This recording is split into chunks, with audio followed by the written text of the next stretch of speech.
তাহলে guys, কেমন আছো ভাই? আশা করি ভালো আছো। আজকে জাস্ট ডিউটির দিকে যাচ্ছি বাড়ি থেকে।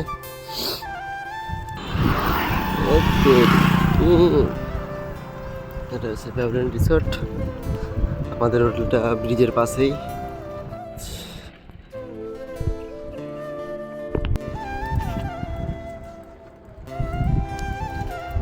ডগি লোক, গুড মর্নিং ডগি লোক। আজকে কি একটা ভাবতে ভাবতে ভাবতে ভাবতে চলে আসছে, খুঁজে পাচ্ছি না কি করছে।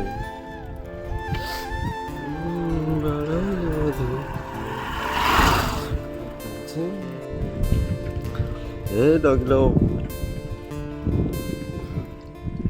হোটেলের দিকে চলে এসেছি। হোটেলে প্রবেশ করলাম। চলো